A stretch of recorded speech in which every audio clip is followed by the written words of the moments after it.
What up, everybody? It's your boy Evan, one half of MF Pearl. We got the other half behind the cameras, making sure we rolling. Say what up, David. What's good, everyone? And then you know what it is. We out here still in the preseason, fine tuning all the details, but it ain't no different. We out here live at MFHQ. Disclaimer. Live at MFHQ is in fact not recorded live. It's actually a pre-recorded program. This episode contains sexually explicit content, so feel free to do what you wish with that information. If you could be so kind of like, follow, and subscribe for me. We go a very long way. New episodes every Wednesday. Now back to the show. Today, the legend. All we have is legends in the building, nothing less. Legend after legend. Painter, fisherman, ice maker. You win a chip, you might have seen his work. If you ain't win a chip, he don't work with you. One of my good friends, we got Moy. Say what up, Moy. How you guys doing? Shit. How are you doing, Moy? How was your day? No complaints. How about yourself? I've been all right. We've been getting busy with this podcast, so it's like just fun because every day is a little different. We've done 2 so far, and both of them have been different conversations. So I'm excited to have you come Well, in and I'm excited for the invite, man. Both you and David, thank you. hell yeah. It's an honor. Oh yeah, legend. Um, yeah. So I wanted to go ahead and start off by just kindly asking if you had forgotten about the fish caldo. No, no, I have not. Okay. I just got some fresh trout, so I got to make that into a caldo for you, man. Where did you go for those? Do you go to Escalante Lake or? No, the trout, it's usually at the Gila Forest or Ruidoso, the So creeks you'll out make a there. drive there? Oh, And that yeah. was what was that like this weekend or something? Yeah, last week. Last week. Yeah. And then I'll freeze them. I'll catch my limit, Mm-hmm. clean them up, put them in ice, get home and put them in the freezer, and haven't bought fish in maybe 10 years. You haven't buff? Okay, so you always fish. I always And then catch how them. often would you say you go to a fishing spot? At least maybe once every couple months, no less, but Oh, okay. sometimes more often, sometimes less. But depending on how much I catch, Yeah. it'll be enough for, like, if I go fishing 3 days, catch my limit, I'll fill up a freezer.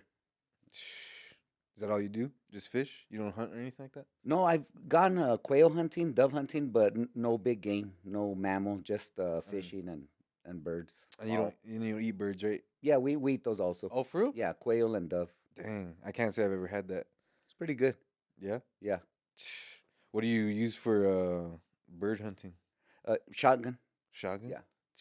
Dang, big game, Never gone for that. big game. Would you? Yeah, I would.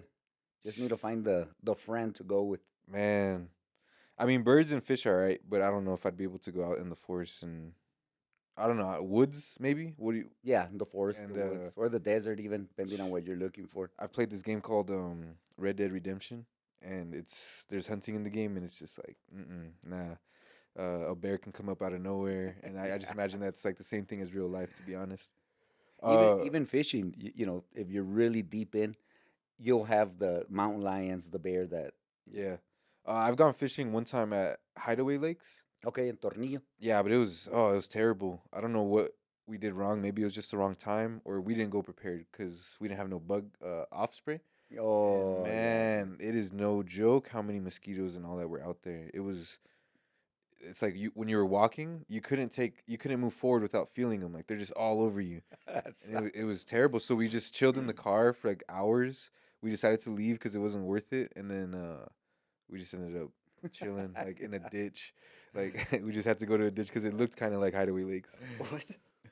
But that was the one time I went fishing, and it wasn't really the best experience. Oh 'Cause man. I didn't really have a good teacher either. Everyone there was like novice Yeah. or hadn't done it before, No, you need to go out with me one day. for Go to the sure. creeks or Yeah, I'll give it another shot. Elephant Butte, Caballo Lake also has good fishing. I was also kind of a baby, honestly. Like, not in terms of age, but I didn't want to use the worm bait. I was like, nah, I'm not gonna grab one of those. I'll use the dog food bait, whatever it is. Yeah, It the was, stink bait. yeah, it was just like just a chunk of something, and he just put it on the hook. I Yeah. was like, don't give me that worm. I don't want to touch that. I'm not. Nah, forget that. We just talked about that too. Like, I'm not big with insects or anything. Um, do you feel like because you'll do a lot of illustrations and paintings of birds? Do you feel like those two go hand in hand, or it just so happens that you Yeah. illustrate birds a lot? I like birds. To be honest, I mean, I love art. architecture, engineering, anything to do with craftsmanship. But that would be here, and my love for nature and the outdoors will be way up here. Like that's my true passion is camping out there, just being out in the woods for days at a time or backpacking. Hmm. So a lot of times the birds, the scenery, landscape, you'll see because of the passion I have Hmm. for the outdoors. Is that yeah? Cause how would you describe? Because I know that in a lot of your work, one thing that I notice and one thing that like when we get an opportunity to work together, I want for that to be implemented. But you'll do a lot of it almost looks like there's like a half sun behind someone, or you'll change the shift of color halfway through. Yeah. But I see sort of like a horizon that you draw in those paintings, and I don't know, maybe I'm being a little too I'm looking too far into it or whatever, but I feel like I see that like in terms of a sun. You know, I know you've drawn like a half circle behind your subject a couple times. Yeah, yeah. It's usually, I guess, kind of someone, but I'm not really thinking nature. It just feels right to put it Okay, I on. got you for It's sure. more of an artistic thing than actually incorporating the outdoors. Yeah. What do you think came first, like a chicken or egg question? Was it art or nature? Like, did you go camping like super young before you even picked up a pencil or anything? Yeah, I think my first time in an actual tent, I was like 6 months old.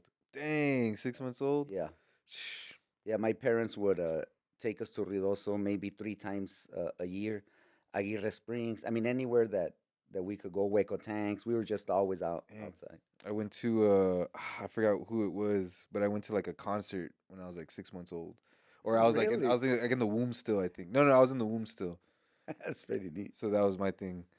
I forgot who the band was. Honestly, it was something that my parents were listening to though. That's pretty cool, man. Um, and then how far back does art go then?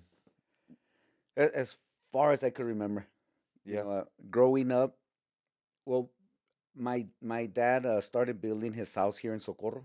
I was a year and a half. I was my mom. They were living in Juarez, and then my mom crossed over just so I could be born here. Hmm.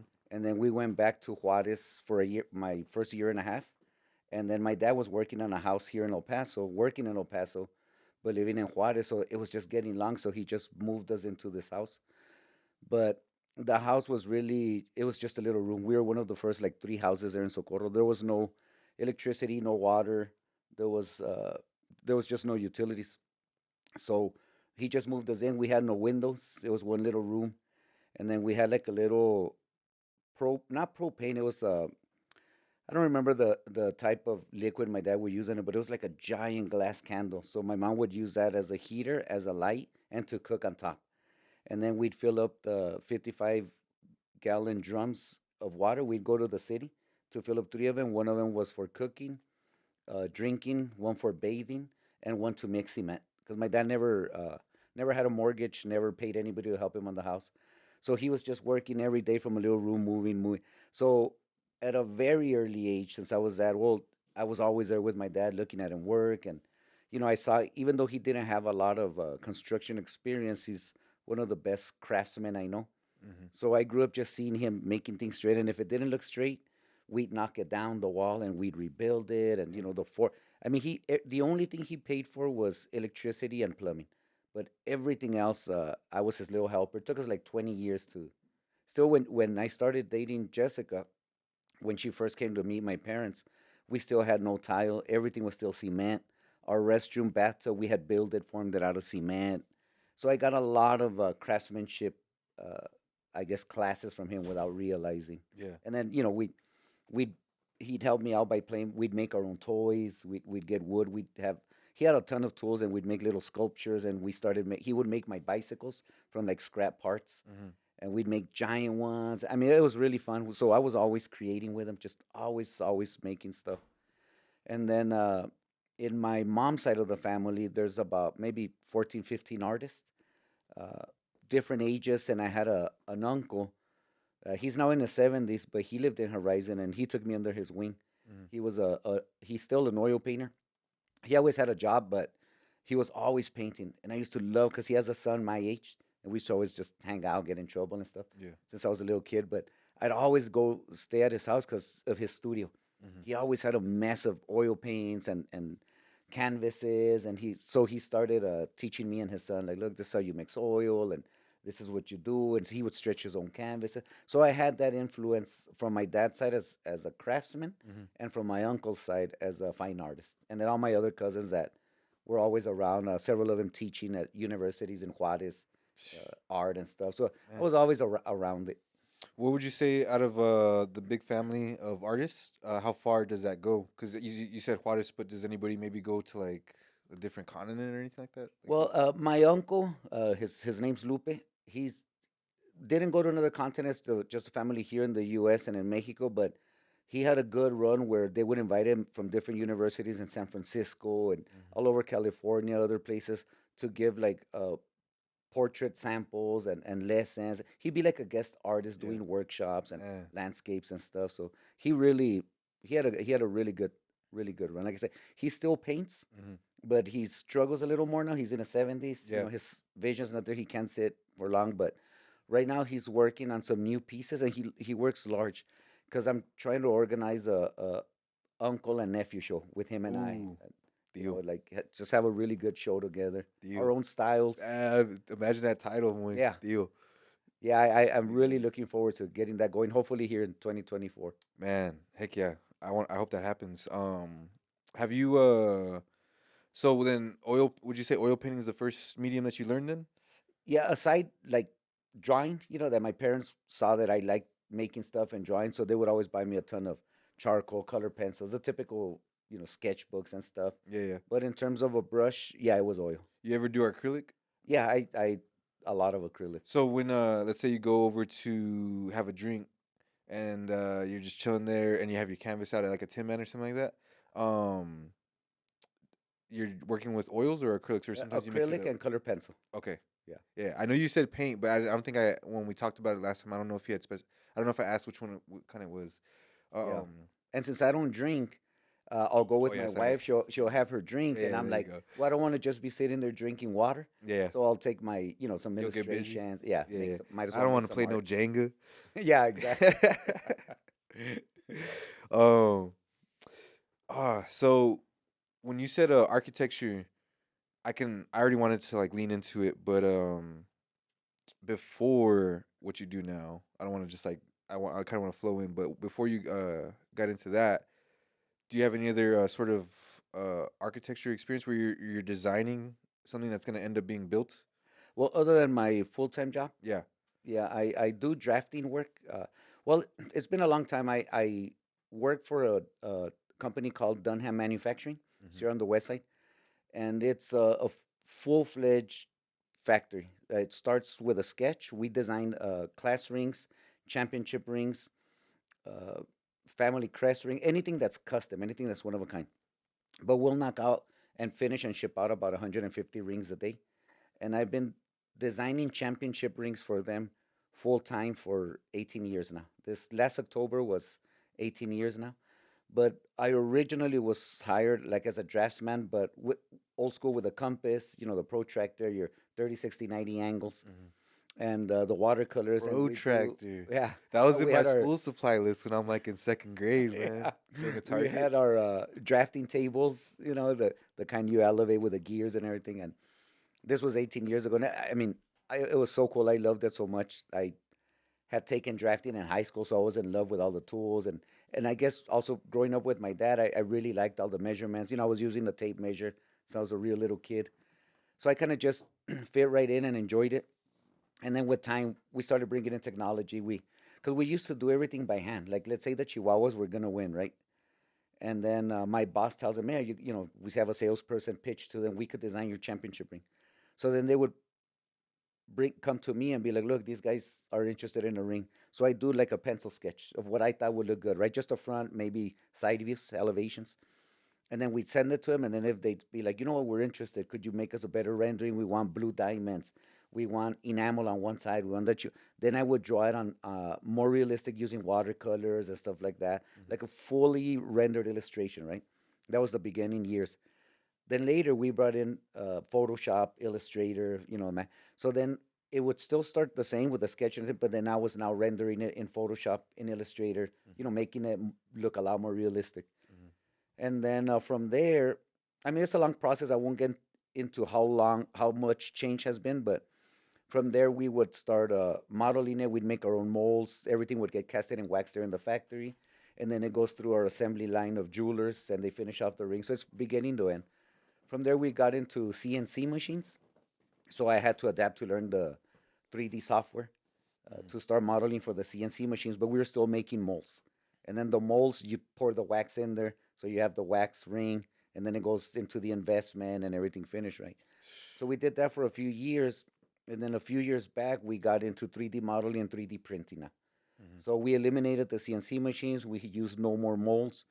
It still starts with a pencil sketch. It's still the rendering, but now we render it in Rhino 3D.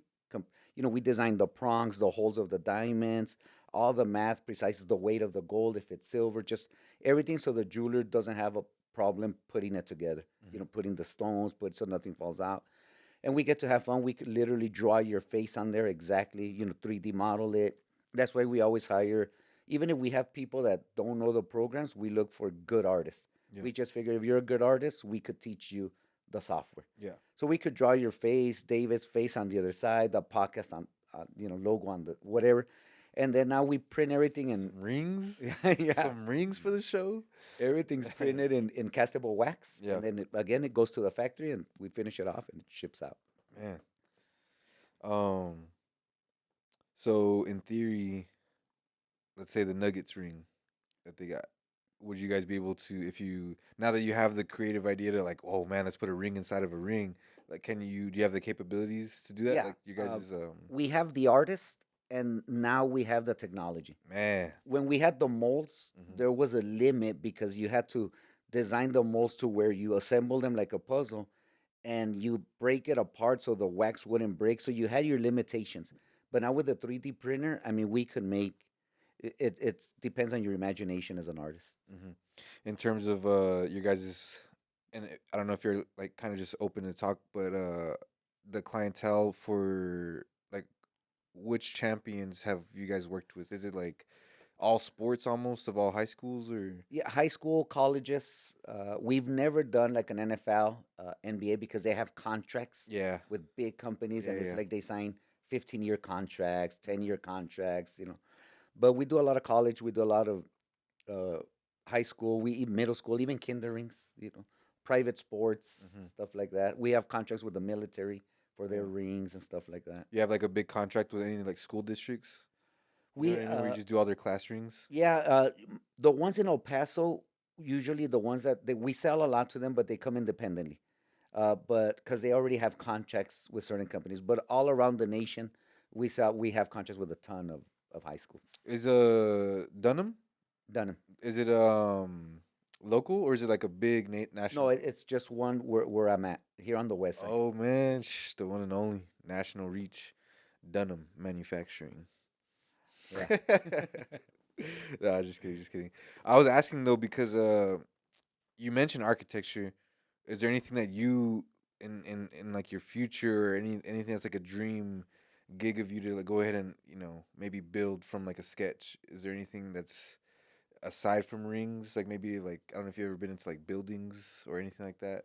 Where does architecture span for you? I'm obsessed with it. I love it. I love studying it. I love reading about it. I love visiting it. Everywhere we travel, we're looking for that, Hmm. that architectural building. Uh, Obviously, I'm not an architect. I'm not Yeah, yeah, studied of as an course. architect, but I would not mind at all working for free just as an apprentice with some architect, Man, just yeah. for the sake of the love of it. Hmm.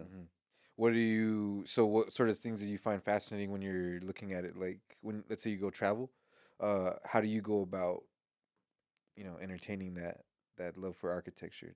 Well, I look to see where their architecture scene is, who their architects are, the Oh, buildings, really? what eras and everything, and then we make that as part of our tour. Like Jessica and I, instead of just going to the touristic places, we'll go visit. I'll call ahead of time, see if they'll let us in, if it's more of a private building, stuff like Man, do that. you like to build like maybe you don't write it down per se or anything, but you like to build full itineraries for you guys' trips? Yeah, for sure, for Man, sure.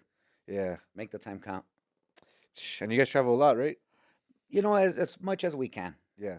Just try to get out every once in a while. Mm-hmm. Muy, how far back do you go in terms of the art scene? You know what I mean? I don't. I was saying it last. I was yesterday. I don't like using that word, but it's easy to understand. You know, Yeah. like you do your artwork, but how long does it take for you to go ahead and start putting it out, and now you're a familiar face within all of the galleries, exhibitions. Like every artist, we all started making art at a young age. Yeah, yeah. But I think on a more professional level, we're getting commissioned stuff about 25 years. Okay. And then I was never. It took me a while to get on the social media train, Hmm. but that helps as well. But I've been showing at galleries for at least 20 years. Yeah. Here and there. Always in El Paso, or did you ever start anywhere else? Or No, always here in El Paso. yeah, yeah. So about a year or so in after you're born, you come to El Paso, and it's always been that you haven't lived anywhere else. Always there in Socorro.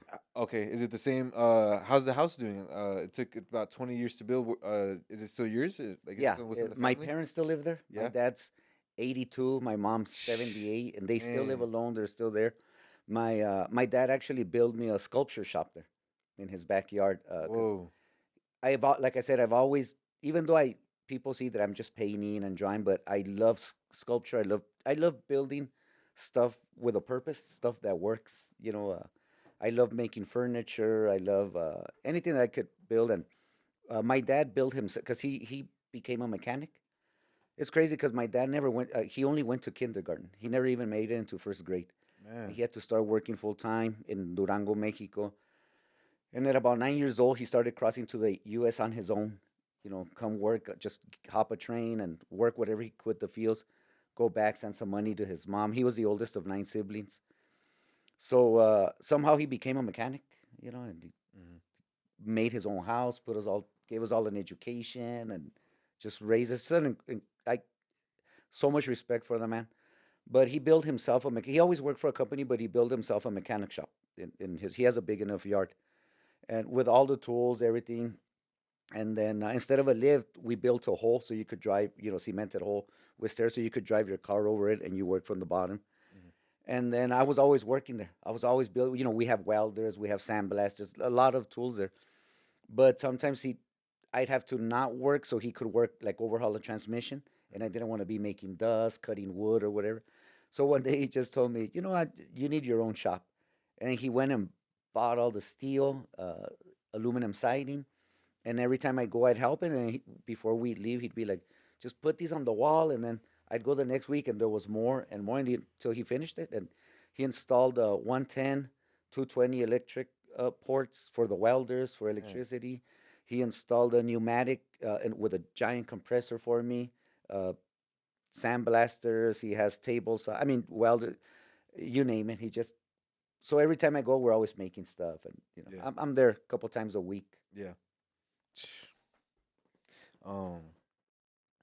Do you try to go ahead and craft some stuff for your own place? Like, have you like? Is there any furniture at your place that you made yourself or anything? Yeah, you know what Jessica and I do a lot. Like if let's say we want new furniture, so we'll go to Goodwill Yeah. or Savers and buy something that's solid wood that looks good, and then I'll either break the legs off, remove this, and shape everything else and rebuild it to Really, our liking. man. So you'll get a whole piece of furniture, is what you're saying, Yeah. or it won't even be furniture that you like get it from.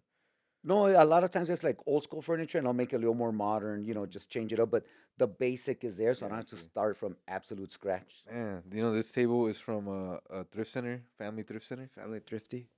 Oh, Alameda. really? Yeah. Have you Shout been? out. Yeah. Have I you been have. to a family thrift center? Yeah, it's a massive one. It Yeah, is. Yeah, I yeah. have. And they have all that furniture, and we I got love it. thrift shops. What's your favorite? Do you have a favorite? Savers. Savers? Yeah. Which one? There's multiple here, right? Yeah, the one I go to just because it's close to where I Oh, live okay. is the one on Mesa. Okay, true, true, true. Yeah, I get my flannels there. I think But this is I've even scored oil paint there. Like oh, brand new true, oil true. paint, fishing lures.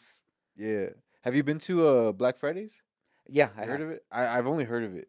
What was your experience like? It all depends on the day you go. Like I've actually scored shoes. Uh I've huh. even scored again fishing lures, brand new. Nice.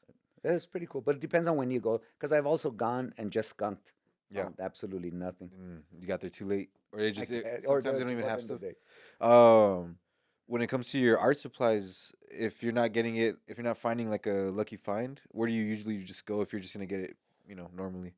Hobby Lobby, Okay, usually my go-to. okay. I just wanted to see if there was some secret store or something like that to get that stuff Something at. a little more special, maybe you go to the art center on Yandao. You know, Art center? yeah, Never it's heard. the oldest art store in El Paso, Really? family owned. But Dang. you'll find everything you do not find at Michael's or Hobby Lobby, you'll definitely find it there. Hmm. They still sell airbrush. I mean, they have an airbrush center where they help you out and everything. Man, how do you feel about um? What do you go for if you go to Hobby Lobby? Like if you're gonna get acrylic paint from there, Yeah, do you have a brand that you go for? Liquitex. No, I don't spend too much on expensive paints. Okay. I don't like to go too cheap, but I'll really paint with anything.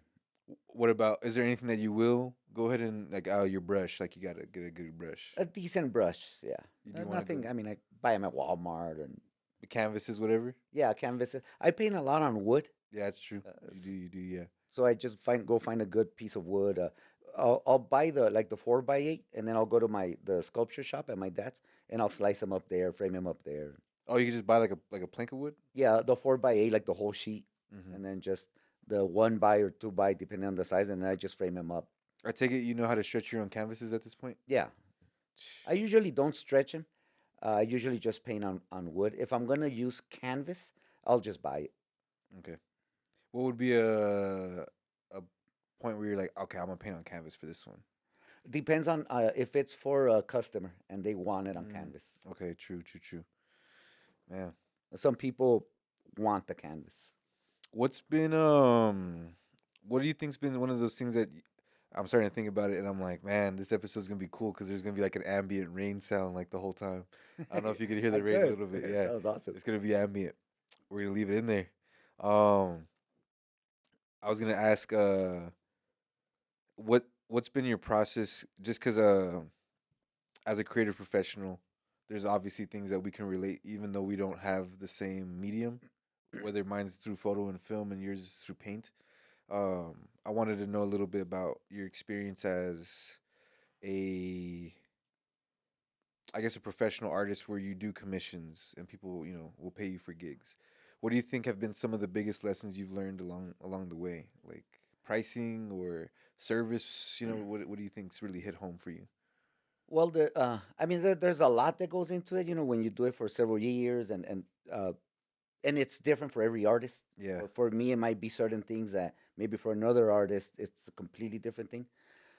One thing for sure was pricing. Uh, you know, I, when I used to do a ton of portrait commissions, and when I was like in my teens and stuff, but I didn't know how to charge. So sometimes I'd find myself stressing about it. It would become a job, and I'd feel like, "Oh, I'm not even making that much on it, and it's taking me a lot longer to do and this and that." So that took some time, some practice, in time you learn how long it takes you to make a portrait or a painting in oil, in acrylic, in pencil. So all that comes with experience. So that's a big. Once you have that kind of figured out, it's just smooth. You're enjoying it. You can make an extra buck. Another thing is, with time, I just stopped taking any commission, because there was a time that that's what I was doing a lot, to make extra money when I was going to school, especially, and married, and Hmm. but it gets to a point where it just would become a job. A lot of commissions were just a job to get. So I stopped doing a lot of that. I want to just enjoy Hmm. my art. It's very few now that I take commissions. It's usually for years, customers, clients, collectors that I've had for years now when I do commissions. But I don't do a lot of commissions because I just don't want to deal with sometimes customers being so strict on what they want. Then it takes away from your creativity of Hmm. what you really want to do. So most of the time now I just make whatever I want at home and get it sold. Hmm. I'll offer it to collectors, or I'll offer it, or and if that collector wants a commission, I have no problem. But they know how I work. I know what they want, and there's just this understanding where they'll give me freedom, but I'll Yeah. still hit the mark that they want. Hmm. Do you do you feel like at this point, if you wanted to, would you feel comfortable just like, yeah, I mean, I could be a full-time painter if I wanted to. Like I wouldn't, I don't need to do this, but like do you feel like you don't go there because you don't want to feel as if your painting becomes work? Like, although you take on commissions at this point, do you see it as work at all ever? Does it ever feel like work? Every once in a while, it does. Yeah. Every once depending on what I'm working on, but it is work. Everything you make is work. But I've I've always been a corporate artist as well, and I do enjoy being a corporate artist. So even if I maybe spend more time on my art, less time corporately, I'd probably still try to keep a part-time job, at least in the corporate world. Mm-hmm. Still be a draftsman, designer, graphic design, something. Mm-hmm. But I don't think I've ever really wanted to jump in full force as a fine artist. Yeah. Um, when it comes to the pricing nowadays, if you're gonna take on a commission, how extensive do you get whenever you're building a quote? You know, I excuse me. I don't have a chart. I don't have an equation where okay, this. I mean, I always have what my starting point, I guess, but Yeah. it depends on who it is. It Yeah. depends on has he or she bought art before? Is it a good friend? Mm-hmm. Is it what? Where is it gonna go? Is it just going in the living room? Is it Yeah, that's very true. That's true. private? Is it maybe somebody that passed away that's very dear to them? Is it at a hospital? My prices. Some artists are really good at having a set price. I'm all over the place, and Yeah. I think having a full time job allows me to be all over the Mm-hmm. place. And sometimes it's even like, you know what, just keep it. I know Yeah. how much it means to you. Yeah. So I don't really have a pricing. I can relate to that a little bit in terms of being a musician. Um, my biggest goal is for MF to become successful, and for me to go ahead and get consistent work as maybe a website designer, because of the fact that I guess I don't want to feel pressured to make music and like it be profitable. Like if an album flops, but I loved it to death, like I loved making it. I don't want to Yeah, be like crushed because it didn't feed me for the month, you know. I So I feel like totally relate. I can relate on that. Like I want to have other things that are in motion and steadier because I want to be as free as I can with both the what I'm making and the pace that I'm making it at. Yeah. Um, but sometimes yeah, it gets hard, and sometimes I feel like I can always learn a little bit more about how to structure the product that I'm creating for someone. Because for me, a lot of it ends up being digital work, whether it's like I've done a few graphic design works for like album covers or something like that. But then I've also done something a little bit more corporate, like web design. Uh, and sometimes I get so lost. I'm like, man, how much? What do I need to consider in this? Like, Yeah. and sometimes I agree with it being very boom, like listed out. Not for them to see, like the client, but for me to see. But then I'm also on the other side where it's like, well, what's gonna be of value to me, just give it like Yeah. overall cloud price. So I always try to go ahead and like talk to people about that are in the same sort of professions to see how they approach it. For the change from as a draftsman, did it come to you at a pace that it was easy to keep up? Change in terms The of technology and the process? it. It was stressful to programs that like my boss would come in and be like, "Oh, so I just out of the blue, Yeah. I just bought $150,000 worth of CNC software and machines. So figure it out. We Yeah. gotta make money." And it's like, Man, I don't know how to use this. My, Thank God for YouTube. right, yeah. My dad, when that happened to him, it was tough too, just having to learn because he learned AutoCAD, Okay, yeah, and it was kind of the same thing. It just kind of landed on his lap, and he's like, "Oh, like I work with paper and like pencil, yeah. like that's like 3D also, 3D printing. AutoCAD." Yeah, it's like a software where you can build stuff and like render it and all that. What was would you say that Illustrator also had a learning curve for you? I remember you said you could teach me. You know what? Illustrator is my favorite program. I've been Really? using it for 25 years at least. Really? And that I use Illustrator as if it was a drafting program. Like I do a lot of graphic design still, a lot of logo design and stuff. Yeah. But I'll show you some. I have on my phone illustrations that you would think is a photograph. That's 100% Illustrator, Man. 100% Illustrator. Yeah, when you start throwing in gradients, Yeah. halftones, And then now I use it a lot. the Pathfinder, Oh yeah. I get lost, And man. you could use just a few basics. There's And things that I want to do man, that I feel like I think about it. I'm like, there's got to be a tool that lets you do this, and I just don't know it yet because what I'm trying to do seems like a lot of people do this. yeah, Like I'm trying to cut a shape in half or something, like you know yeah. what I mean? Your Pathfinder's the one to. I'm gonna sit back up here, bro. Try to. You get Are we- are cozy, we- you are we get live? cozy. Yeah, you're good. No, it's all good. Yeah, we're good now. Yeah, that's good. Um, yeah, no, Illustrator's it's my favorite program because even like right now that I use Rhino 3D at work, everything I build on Illustrator first, and I drop in an EPS file.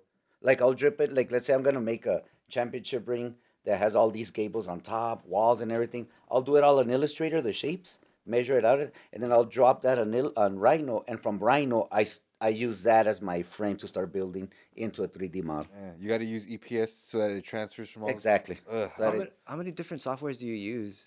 so we use just Rhino, Illustrator, and Photoshop. And the reason, though, essentially because Illustrator I use it like to do my blueprints, and then Rhino it builds my blueprints into a 3D model, right? But Photoshop, for example, let's say I'm gonna draw Evan's face, right? I'll draw him in black and white on Photoshop. Like I'll draw him in black and white. But how we have it configured is the whitest part on the illustration would be the tallest part on the 3D model. And the darkest part would be the lowest part. And then it gives you 366 shades of elevations. So let's say I'm drawing him. Uh, I'll draw him here, right? And then we have the Rhino open on the same window, like Photoshop and Rhino on the same screen. And then I could turn him sideways, and let's say his nose looks too long, I'll because all we use is a Wacom tablet. We don't even have a mouse on our computers. It's all Wacom tablet because we treat it like a brush, Yeah. artistically. So then I'll just shade his nose a little gray, and then I'll hit run, and I'll see his nose go down. Or if it's too short, I'll do a little white. I'll hit run, and I'll see his nose. And once the artist likes the 3D model, then we turn it into math, and it goes out. How do you like the Wacom? Because I have one, but I just, oh man, I love it, dude. yeah. I don't even have a mouse at home anymore. Like Man. I've been using the Wacom for so many years that it's like an extension of my hand. I can't use a mouse You anymore. want to know what I do all of my Photoshop work, the pen tool, everything with? Well, it started with the MacBook. So I would literally click and drag and do the whole thing Oh, with the man. trackpad. And now I just use a mouse. Yeah. But I have a Wacom, but I just couldn't do it. I'm just like, this is weird, man. It just expected like every time we hire a new artist, most of the time they've never really worked with a Wacom, Yeah. and it's so weird at first for them. But after a few weeks, months, they're like, "Oh man, why did I use a mouse?" Yeah. I'm kind of fortunate because I'm left-handed. So I could use the Wacom Oh, I see. and then I could use my mouse still. Because I think the thing that threw me off was having, not necessarily using it for pen tool stuff or anything like that. It was more like, I'm just trying to close out this window, you know? Yeah. Like I keep flying past it and everything. So I'd rather just use a mouse to do like, clicking the file or like edit button or something like that. And then using the Wacom for brush strokes of any Yeah. sort. Because even like to surf the net and everything, yeah, all I use is the pen. Yeah? Yeah. Man. You gotta teach me how to use Illustrator, man. Yeah. There's so many things I wanted to do and I just can't. a beautiful program. We made the logo through Illustrator. I had to. Yeah. I had I mean, for logo design, it's definitely the program you want to use. Yeah. For any graphic design. Yeah, whenever somebody asks me for a logo, I'll warn them first that it's not my thing. But then I'll know that if they really want me to do it, it's probably going to have to be done through Illustrator. When it comes to logos, I don't even touch Photoshop. Mm-hmm. It's always 100% Illustrator. Yeah. You use Illustrator? No. Ever? I mean, I'll dabble in it, but my main is Photoshop or Premiere. I mean, obviously. Yeah. You have like an iPad or anything and use Procreator at all or anything? Like that? No, I've never used Procreate. Would you be down to? Is that I something would. that you've like seen? I've seen some people create some crazy things for that. But you know what though? If you know Illustrator like that, you probably like, I could do all that in Illustrator easy. Yeah, everything. I only know for that type of work is Photoshop and Illustrator. Been using it forever, and it just So you're it an Adobe poppy? Yeah. Yeah, it works, and it works great. Do you use anything else outside of those for Adobe? No, other than the 3D rendering programs. Okay. Which ones are those? But The main one I use is Rhino 3D. Oh, but that's not Adobe though, right? No, that's not Adobe. Oh, okay. Sorry, I thought you meant. Adobe wise, because I don't do web development. I don't know how to do any of that. Mhm. It's just design. Have there been any things for your personal brand, like the whole MOI the artist brand? Has there been anything that you've been wanting to get into, like a website? Do you have a website? No, I don't. I No? don't have a website. Yeah, I'd actually love to have a website. Yeah. Just never had one. Can you explain to me Wine and Bloom? Is Oh, Wine okay, and yeah, Bloom? yeah. Wine and Blooms. What's your? You have a role in there, right? Yeah, so that's my friend's flower shop. Okay. It's really good friends of ours. It's a couple, Robert and Magali Macias. But she's always wanted a. She used to have a flower shop in Mexico, and she's always wanted to have one here. So one day we were out on a boat. We do a lot of boating with him at Elephant Butte, Hmm. and we were out there on his boat. He has a really nice boat, and she was telling me, I'm thinking of finally maybe jumping on this. And I told her, you know what, if you jump on it, I'll do all your logo work, business cards, everything that has to do, signage. And then like 2 weeks later, she was like, "Are you ready, Moy? I'm gonna do it. I Yeah, found the nice, building already." nice. So she didn't want it. There's different flower shops in El Paso, so she wanted to be a little different. So she also got her alcohol license, so she sells wine. Oh, nice. And then she thought, this is when I came in. She's all like, "Look, this is what we want to do. We want to offer specialty wines, not your typical wines that you find everywhere, but they have connections with some people in Paris that they bring really unique wines and stuff." Mhm. And she said, "So we also want it as an art gallery, and we wanted to invite you to be the curator and have your work there, and then you decide if you want to bring others once in a while, if it's just your work, teach classes, and stuff like that." So that's my role at Wine and Blooms. Man, how have you liked that so far? Oh, I love it, man. Would you say it's the first time you've had a role similar to that? Well, for many years I've helped in curating exhibitions and stuff, but one-offs here and there, but not always being It's like responsible. resident curator. Yeah, resident Man, artist, and it's cool because any work that I make, I just go hang it there. I just yeah. go hang it there, and then when I feel, all right, a few of them have sold. There's a few empty spaces. If I don't have new work, then I'll invite other local artists to Mhm. hang their work there and fill up the space for me. Man, that's a cool like thing for you. When it comes to being in Socorro born or like Socorro raised, Yeah. um, how did you ever have any? Was there ever any points where you're like, dang, like did you ever talk to Casa Ortiz and be like, yeah, I'm down to have a spot here, considering the fact that you're just like, boom, right from Socorro? You Because know you've what? been in you've been in a couple of the exhibitions at like Casa Ortiz because it's not there no more, but. Yeah. Were you ever close to being one of the resident ones there? Like, did you ever consider it? It was talked about, but living on the west side, Hmm. it was just you don't want to make that drive just to make art. I have my studio at home, Yeah. so I'm there, I'm working. I didn't want to be making the drive. If it was maybe closer, being that it's Socorro and Yeah. what all these guys, all the fun stuff they were doing. Yeah. But no, I was just happy that they invited me to show there a few times Yeah. and Yeah. be part of helping out and stuff. Where can people find Wine and Bloom? It is on Wrestler. Franklin High School, Yeah. right across the street in the shopping center where Ripe Eatery is. That's a crazy It's right spot to there. have too. It's a great spot. It's high traffic. Yeah, it's a great spot. And then we'll do art classes there too. And Yeah. what they do is pretty neat because like I'll teach I don't do it like the class I teach there isn't so much we're all gonna paint the same thing. Like I'll have people come in and they get to pick flowers because they also have a ceramist that sells ceramics work and everything there. So I'll have all the students pick what they want, and we'll do a still life in the middle of a table, Mhm. and then I'll kind of guide them as to look. This is the techniques I use. Work with us natural sunlight. So everybody's painting something different from the center, right? Mhm. And Magali will bring a couple professional wine connoisseurs, and they'll pop open really good wines, and they'll be like, "All right, everybody, drop your brushes. Today we're gonna try this bottle," and they'll give a whole history of stuff that I know nothing about, in wine. And then everybody goes up, gets a cup, and then we'll pay more, and then he'll be like, "Now we're popping up this bottle," and then that's through the whole class. Man. It's just really neat. So I love working you with get them. to feel like a participant a little bit too because Yeah. you're learning about the wine. Oh That- yeah, for sure. Man, that's so cool. It's like it's very like niche art experiences, you know? You're just getting to sip and paint. I mean, it's not really unheard of, there's sip and paints, but like it's always a cool experience because it's always done so differently every time. Yeah. Like the what it consists of. Like it's gonna consist of a painter or some sort of artist, and it's also gonna consist of a wine presentation. Those two things can just vary so much. So it's always a unique experience. Yeah. And then it's just how do you like teaching? Is that the first time you've ever really taught like a an art class of some sort? No, I've always done private classes, and then I think you've met him, Ruben Gomez from El Paso's Finest. He used to be the owner of El Oh yeah, Paso's yeah, Finest. yeah. Mm-hmm. So I used to do a lot of classes with him. Mm-hmm. We used to do a lot of Okay, yeah, I remember meeting him. Yeah, because of Chalk the Block. yeah, Yeah, yeah, yeah. that's what you told me. You told me to let him know that Moy said it was okay. Moy gave Yeah, you the that thumbs we up. had some beers there. Yeah, Yeah, that's yeah. right.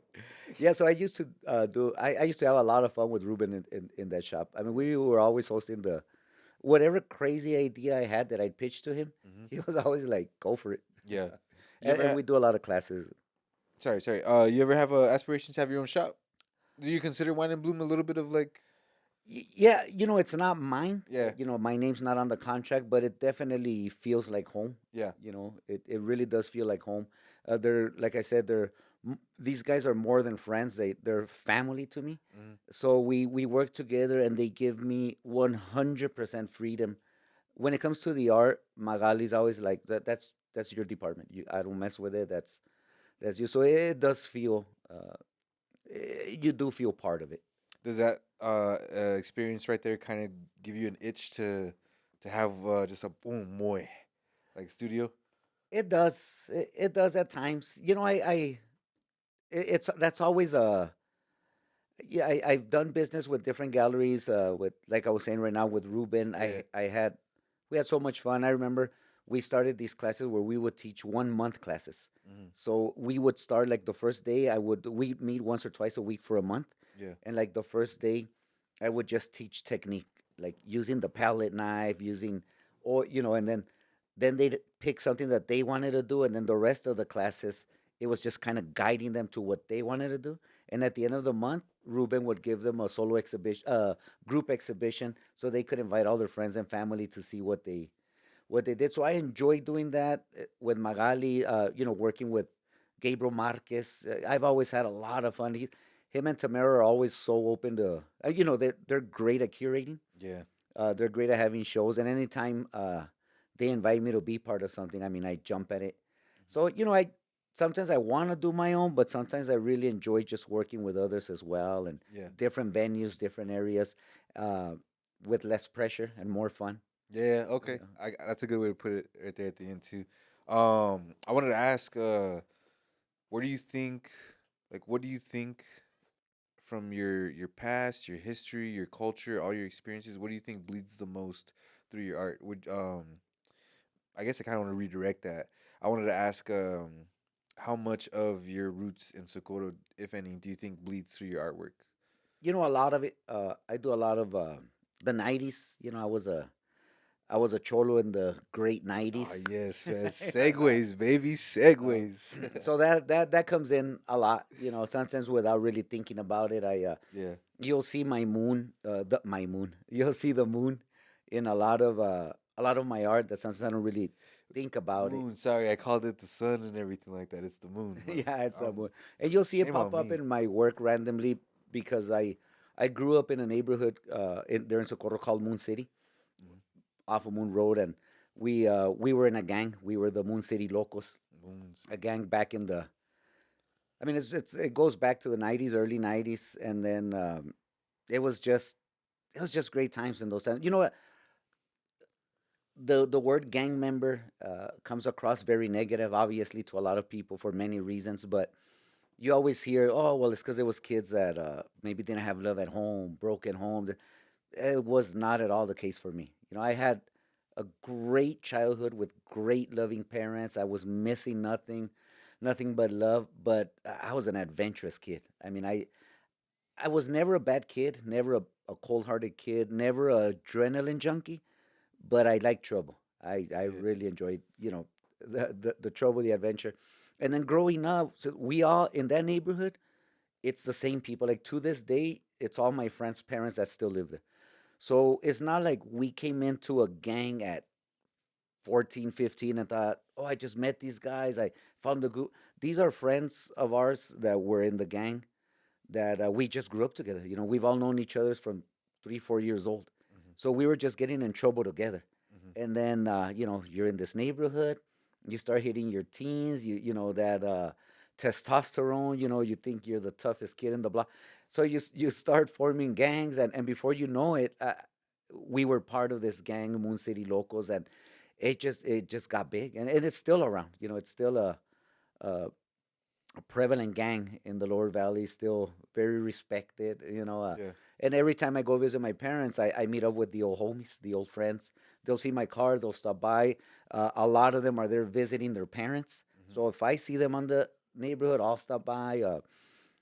Some of them still live there. They bought their parents' home, and so I still see them a lot. And Moon City, it was a wonderful neighborhood for me, both because I was born and raised there.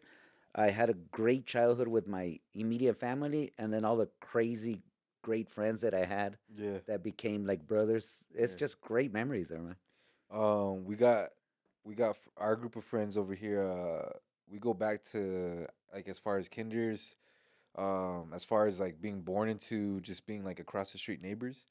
Um, but I think the one thing that we still keep going is not, but aside from I guess modern times like group chats and stuff, but we always would have bonfires. When you meet up with your squad, do you guys still do stuff like that? Like, do you guys still keep any traditions alive or anything? We haven't had a bonfire in some time, but yeah, we did that for a long time. Yeah, yeah. I guess the only tradition that I still see. I mean, I quit drinking close to 18 years ago, but it's still people show up with a quart of Bush.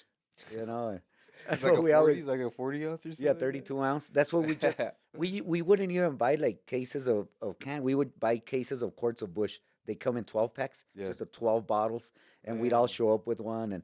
And that's still, that's. I go to my mom's and my dad's having dinner with a quart of Bush.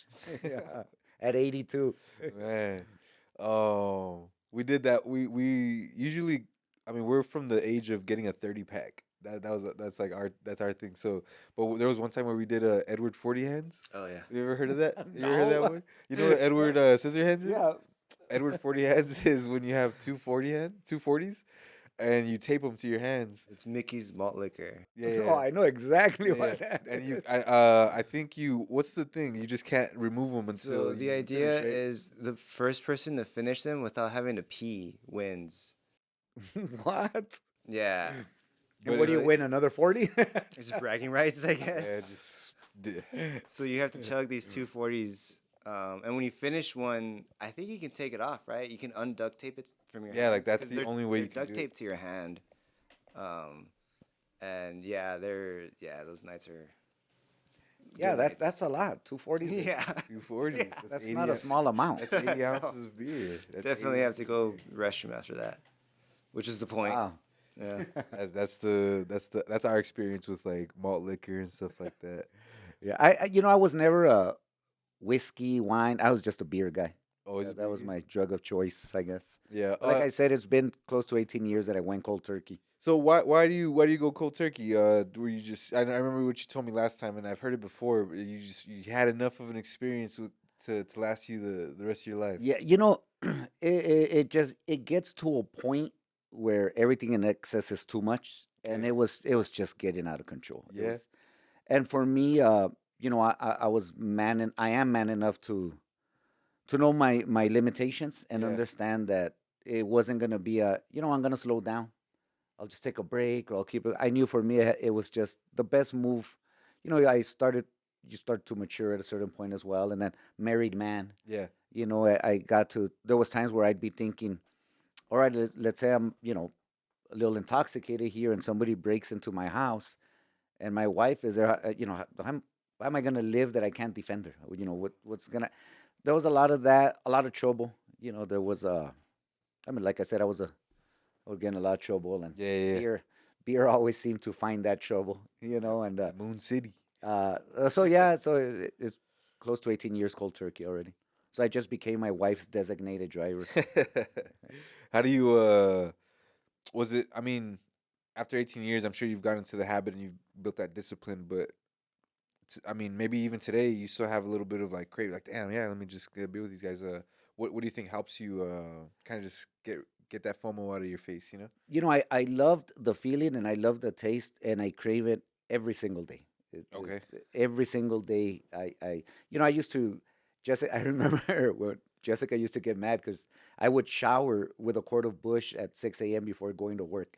Oh, And then she'd be like, "Boy, it's just embarrassing that people show up and there's a quart of Bush in the restroom trash can, by 7 a.m." yeah. So every day, is a craving.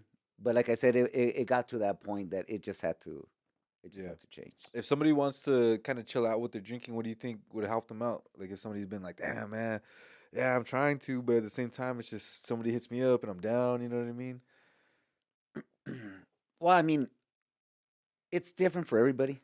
It Yeah. really is different for everybody. I You can't give really me that say. boy, man. I wish I had an answer, I needed that. but it's that's hard it. because I could say one of the things that's recommended is change your environment. Yeah, of Don't course. go to bars. That's Don't tough, hang out though, with people that 'cause- drink.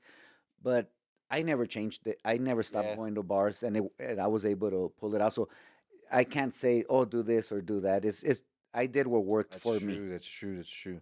Yeah, I mean, we were just at Old Sheepdog. Like that's a hard. Yeah, that's hard. That's hard advice to give while you're in the middle of Old Sheepdog. Yeah. What am I gonna tell you? Just don't go to these places. There's while just a I'm level there. of discipline that you have that's just it's kind of instilled. Do you think you've always had that discipline? Like it's been 18 years, but was it 2 years before those 18 years that you were trying to shake it off or anything? Like, did you struggle at first, or were you able to get it the first time? No, it was one night. I just decided. Really? Yeah, one night, and I also didn't want to go out with a bang, and say like, "Oh, this is my last night, so let's go out with a bang." Yeah. One day, I told Jessica, "You know what? I remember, as a matter of fact, we were turning in some rings to Don Haskin. Mm. He was still around, and Yeah. Damn. we made some rings for him. And we went to a work meeting, and I drank 3 beers during that dinner, and then I got home and told Jessica those were my last beers, and I just haven't picked one up since. Man, congrats, dude. Thank You you. know, for whoever makes it a goal themselves, like I know that that's hard to do even when you like go week by week. I won't But throw names, but there's a few people here in our scene that have also hit their teens, that point, of not drinking, years in the teens, man, and we have that camaraderie. that's cool. Yeah, yeah. Okay, now it's at a point where it's like you guys are kind of like keeping each other, uplifting each other. And all Yeah, that stuff. just seeing them is encouraging. Yeah. Man, yeah, that's a struggle for sure. I'm still kind of like in those points where I'm thinking like, yeah, I would like to, but it's really hard for me to just turn one down sometimes, just to like, because like Yeah. I think one of the things for me is the trickiest is I love to go and just bust on my laptop and get work done while I'm doing it. So there's a level of like, man, come on, man, you know what I'm saying? But then there's other times where I'm just like, wake up the next day and I'm like, man, maybe I should cut that shit out, dude, for real. Yeah. But nah, yeah, props to you, man. Just because I always applaud like discipline in any shape, way, or form, and I think that's like one of the biggest disciplines because that's discipline against like a vice. You know what Yeah. I mean? There's discipline against I don't know, like maybe like a goal of yours. It's definitely the hardest thing I've ever done. I've put myself to some challenges. I've gone like backpacking in a very very limited fashion where, all right, we're gonna catch our own fish. Very challenging. You're out there for many days. You're starving, whatever. I ran a full marathon a few years back. Really? Gave in myself some goals that at the time seemed challenging, but nothing like going cold turkey. I mean, nothing like going cold turkey. Man, how was your marathon? How was that? It was awesome. It was Yeah. a Michelob Ultra. The Oh, one yeah, here yeah. in El Paso. Did you train for it at all, or did you just kind of like I'm gonna get into some running shape and then I'm just gonna do it? That's what happened. I just started running. I started running, and then I was just really pushing it, and then I told Jessica, well, I might as well join a race. And Yeah. then that was coming up, and I was already hitting good miles, so I just went ahead and signed up for the full marathon. But once I decided I'm gonna run it, I trained specifically for it with the foods I was eating, how to drink, how to eat. Dang. That way I wouldn't finish all tired and Yeah, yeah. stuff like that. But that was really fun. You only done one? Yeah, I did one, and then I've done a few half marathons, and I did half trailthon in the mountains of Ruidoso with Jessica, a 13-mile Dang. one. That one was Do really fun. the do the one this upcoming February. You know, I was I'll do the half marathon with you. I was just telling Jessica that I'm getting I'm not spring chicken anymore, but Okay. I think I have in me for one more full. One more full. Yeah, one more Whoa, full, hold and on, hold then on. We're doing halves. We're doing and halves. then We're doing end it there. The half at Ruidoso was really fun because you're on the trails Yeah. or on the rivers, you know that. And Despi- Jessica did that one with me. Despite the elevation, I feel like it's just very distracting and it doesn't feel as tiring. Yeah, exactly. Except those that we do. Those are The UTEP. yeah, but that's because that's a workout. That's not like a yeah, scenic those are trail yeah. run. You It's know? just dirt too. It's not beautiful 'Cause at you all. you There it you, is, you tell have a running group, right?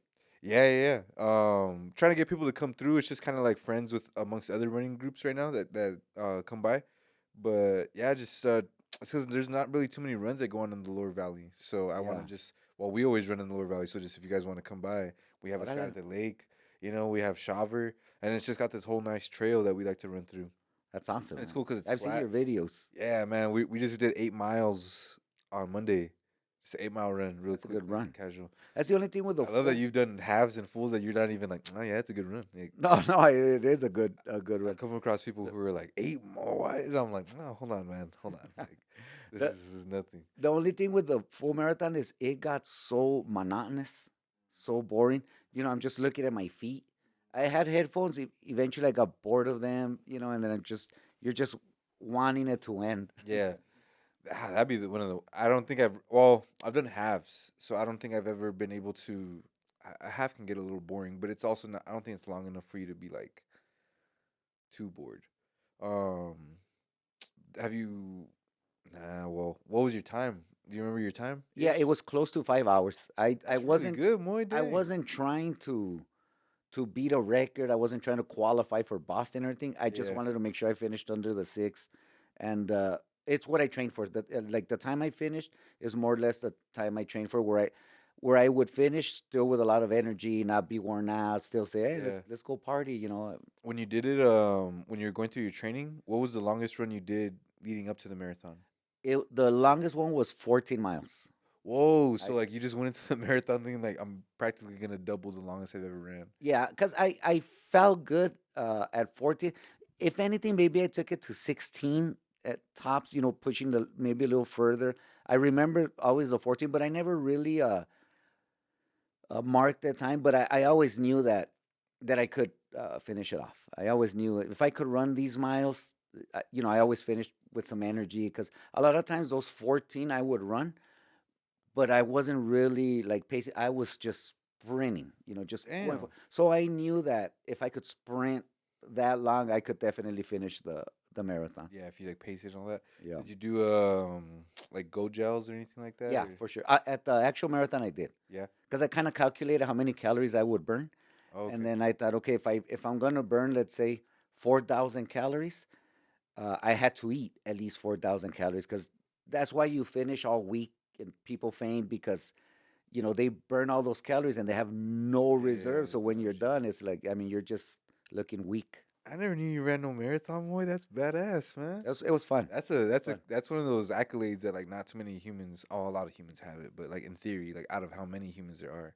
But it's ridiculous though because I see like the triathlons, like the Ironman, Yeah. and they'll do the swimming, the biking, and a full marathon in the time I finish the marathon. Yeah, It's like, man. how? Those dudes are insane. Yeah, they're Those dudes are machines. insane. They're machines. There's an ultra that I want to run. I think it goes from like Utah or like Arizona to Utah. It's like 150 miles. that- You have 7 days to do it though. You have 7 days to do it. Yeah, I don't know if I have that in me. That's a You would whole love that, other boy. challenge. You would love though. that because it's a lot of hiking. It's a lot of trekking. Most of the time, you're not even running. You're like walking it. They've had some here at the Franklins, the ultras. I don't know if you've seen them. Mm-mm. It's just pacing the mountains, 100 miles. Man, that's insane. I don't know if I Yeah, could. that's a lot of Well, miles, dude. Those. That's It depends on how many days you get to do that. The only reason why I'm curious about that is because I have a week to do it. I'm kind of down. yeah. Most people they'll even have a team where they're in a car just driving at a distance, like in Oh, case. really? Yeah, because that's and like you can't even run because of the fact that you usually have camping gear with you. Like most of the time you're just trekking. Oh, I see. Yeah. So yeah, it's- that's it's a like- lot. That's 7 days, dude. Let's do it, boy. Do Let's that. get it. That would be sick. We could walk it. We could walk it. We could walk That it. would be pretty sick. I'm sure we man. get to go across lakes. Imagine just stopping and fishing. You know, this is one Oh, tryhard. yeah. There's like one tryhard that's like running and like scoffing at you because you're fishing. Like, I'm enjoying my time, brother. You know what I mean? It just That's seemed like crazy. something that you can enjoy while you're doing it. Yeah. But if you think about it, it's also like a marathon every day. So, so, I don't know. so I don't know how nice that sounds anymore. That's an accomplishment, bro. That's something else. Man, you like sports more? You keep up with sports, or is that really not your jazz? I keep up with it. I'm not a big fanatic, but I do keep up. I'm trying to see the scope of your interests and hobbies because I know that a lot of it is more hands-on work. Like you'd rather be out and about. You'd rather be maybe crafting on something. Just wanted to see if maybe you like to like just kick back and like enjoy some mindless entertainment. You know? My mindless entertainment is Netflix. Oh yeah, Make time for that at night and stuff. But, yeah. All the time. It's like Yeah. you're like, yeah, But, okay, I'm a human. I'm a modern.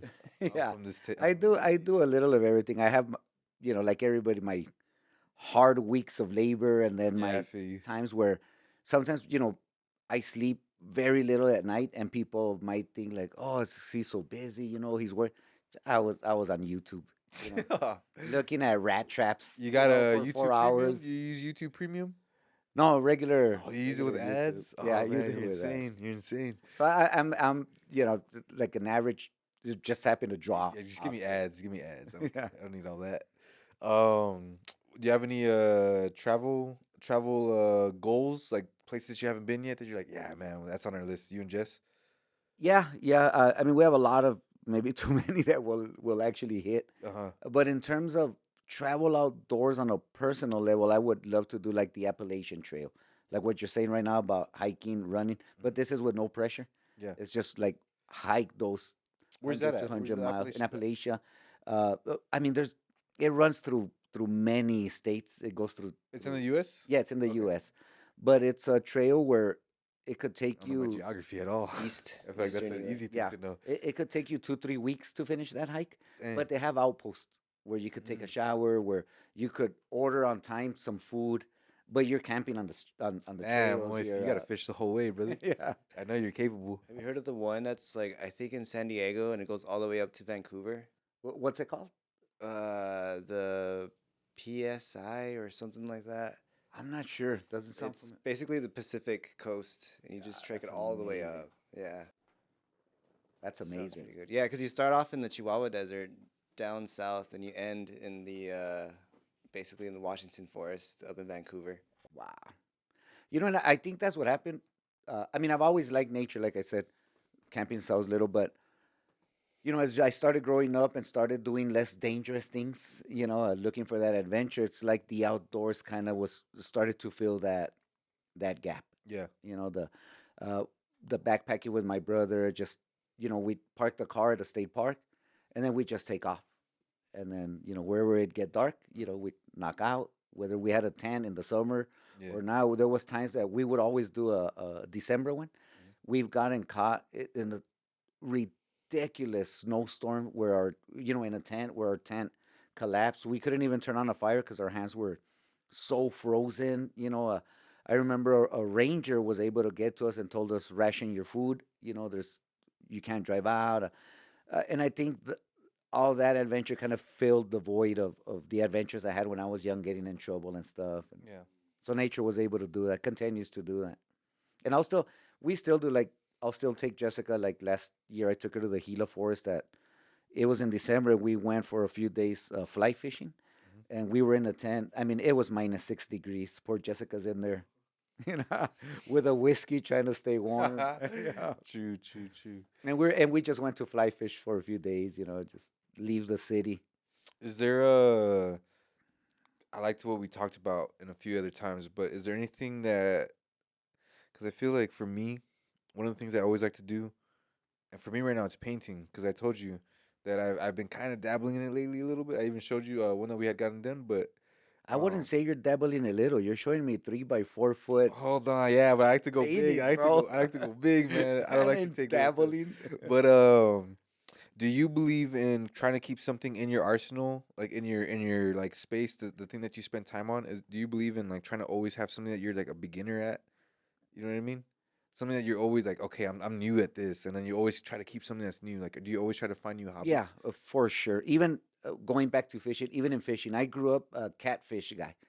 Just catching catfish at the canals in Socorro. Yeah. But then, I wanted to, bass fishing, fly fishing. Always, yeah, always something new. Whether it's an art, whether it's in races, whether it's whatever it is, I definitely think it's important to do that. What do you think you're working on right now? What do you think's new to you right now? What are you trying to introduce, or what do you think you just started? You know what I would love to do, and I've been itching. I've helped here and there, but I've never actually taken one on my own. Is a truly a large scale mural. Mm. I've never. True, I've huh, man? helped. Boy, you I've gotta get a helped mural in, brother. a few Damn. friends, but I mean, definitely just as a helper. Yeah. But I've never taken on, and that's definitely something that hopefully here soon I get to enjoy. Yeah, I mean, it's kind of surprising that you haven't done a mural yet, because I mean, the recognition's there. I wanted to ask you, what's been your experience with the citywide awards that you have gotten for best artist? How was that experience for you? Because you've done it a couple times now, right? You've Yeah, gotten the award a couple times.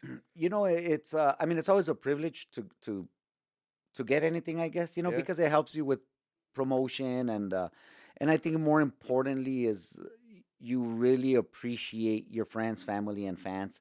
They give those awards that they call them, best fine artist or best musician. They have different guys, but you can't really say you're the best artist or the best musician Hmm. because it's so subjective. And I have so many artists that I have so much respect for, that I learn from, that you know, but I do love the fact that I appreciate that I have friends, family that are loyal, and Hmm.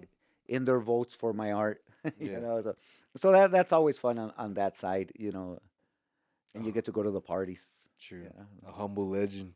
How do you feel about I know that you kind of like, said it, but how do you feel about the art scene as a city? How do you feel El Paso like, where do you think El Paso stands and all that in the world? Do you think we have a really good footing within art? Yeah, I mean, we have so many talented artists that I would honestly put against any state all over the world. Yeah. I really do, and I think we tend to say a lot. Oh, it's growing, it's growing. I, I think we're there. I really do. It's only going to get bigger, Hmm. but I do believe that yeah, the art scene's here. I mean, we have some high level, whether recognized or not recognized artists. And I think there's like in every city, in every place, you're always gonna have some haters. You're always gonna have some beef. You always got some drama. Uh, but you always have a great gang of people pushing forward, working hard, encouraging one another. Just seeing how hard some work makes me feel lazy. Yeah. True. Yeah, yeah, yeah. Some of the peers out here be workhorses. What do you think as a community, both on the creator side and on the viewer side, like as an audience, as a consumer of all the art? What do you think maybe we could start to lean into moving forward to help us, take the next level as a city? I think I, in my opinion, I think one of the things we just maybe could use a little more is the education of art, where people don't just see it as a hobby, where we start building more collectors within than Hmm. just getting collectors from outside, and really showing people how in love we are with our craft. uh, and when they could see, or even us hosting events where they could see how in love we are with it, automatically gives them an appreciation to what it is. And Hmm.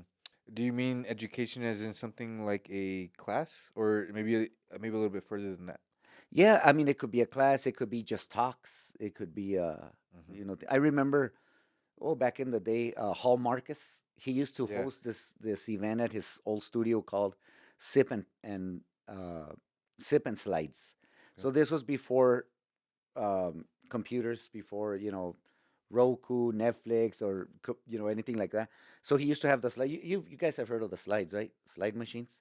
Oh, yeah, You would take a little yeah. picture and you'd print it like in a little plastic, and you put it in a machine, and it was a projector, and it would just show that Oh that was. yeah, And yeah, then it yeah, I mean, slides I'm over. dating myself saying my yeah. age here. It's like a projector. Yeah. Yeah, it's a Yeah. projector, and Hall Marcus used to do that. He'd have a lot of slides, not just of local artists, but a bunch of veterans from all over the world, great masters, and he would call it sip and slide because he'd serve drinks, and then Yeah. he'd show a slide. He'd pick certain artists from locally and from abroad, and he'd give an education, and it was free.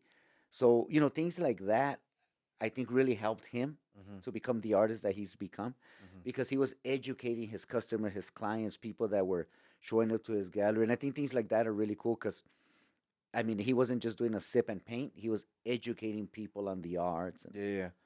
It's like a mixture of hey, it's like a social event, but there's intention behind it. There's a point where you're gonna be silent and listen to the. I like those types. and I loved, it was very old school slides. Yeah. Yeah, heck yeah, super old school.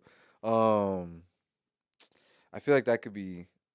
I see how we can go ahead and make things because when you say education, I think interactive, like bring the people in more, present something to them rather than just letting them wonder. Like, cause wondering is cool. You can do that as like a little mixer, like cocktail hour, a little mixer hour. But then I think there should always be some sort of like, hey, we're gonna silence down real quick and have like a presentation of it. Yeah, I agree. That Of all sorts. It could even be education, but like when I don't know if you were there, but they did at Casa Ortiz also they've done like times where like everybody gathers around, like they've all been going around, they've been stepping at the brewery at Three Missions and all that stuff, and then they come back because at a certain time they're gonna light the sculpture that they made yeah, a couple times. It could even be educational, but it could also just be a visual presentation as that. yeah. I feel like we need to have more of a presentation behind it. That was I mean, Gas Ortiz did a lot of cool stuff, like you're saying. Yeah. I mean, as a matter of fact, that's where I met you. Yeah. Yeah, Yeah. that's where we met at Gas Ortiz. Yeah, you had they had those Frida pieces out there, man. I love those Frida pieces. Um, Gabe and Mal ended up getting one of Yeah, them. they ended up purchasing They one got of my those. favorite one. And Yeah, was I like, think they have it at Cafe Piro. yep. Yeah. Yeah, and I was like, every time Mal's private collection. I want it, I want it so bad. And You know, was like, I completely stopped doing Fridas. It was fun for a moment, and then Yeah. I just got Fridaed out. mhm. Like I was like, I don't want to Freed it out. pigeon-toe myself as a. So I just said, I will never in my life paint another Frida again. My favorite one is either that one of those, or man, that vulture. Man, Oh yeah, Man, you you know killed that that. one. It was like I think well, it was just kind of like a little quick sketch for you, right? Not necessarily quick, but like it was just like Yeah, on a regular cardboard. man, you don't understand what that did to me, bro. Like it hit my soul. I just loved it. I was like, man, Moy doing this, it just makes sense. Like I was like, man, It's crazy how the timing. yeah, yeah. I love that piece from you, man. That vulture is nice. Um, but did you get that? I mean, did you get that inspo from a vulture that you had seen like traveling around, like From a magazine. I magazine? just saw it and I love the colors, the look. They're such a cool bird. Man, I love those, but they're so symbolic for me. In all honesty. You were telling me. Yeah. And then Jess had asked me about the moons on my hands because of how much the moon was representative for you. And then when you told me about Moon City, I was like, man, dude, Moy's like I'm like a reincarnation of Moy somewhere in this universe. And I'm just like, I'm gonna do him right. I'm gonna make Moy proud the rest of my life. I'm just gonna try to like just do art that would be celebrated by like a person like Moy. You know what I mean? You're a big inspiration That's for me, too man. much. Straight up. You're a You're big too kind. inspiration for me. Just knowing how, especially getting to talk to you today. I really like that within the last month and a half or so, we've really gotten a couple chances to just like actually chill.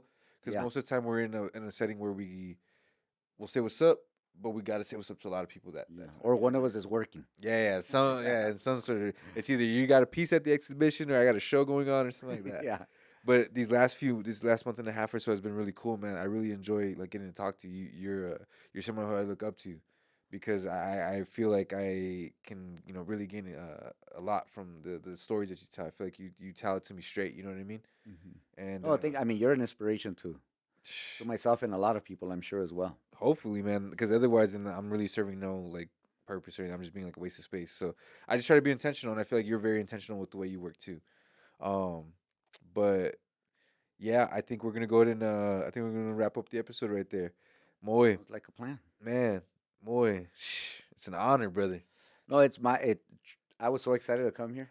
And then the place is awesome, dude. Yeah, it's a cool spot, man. Shout out to David. Shout out to No, when you told me about it, I was like, man, I definitely want to do this with Groovy here. heck. I Yeah. know you go by Evan Romo, but I've always known you as Groovy. Hey, yeah, Groovy's cool with everybody else. It's just I don't like to call myself Groovy. It feels like I'm like giving myself a trophy, like a trophy or something, you know? Hey, why not? I don't know, man. It's just but Moy, thank you once again, man. Thank you for your time.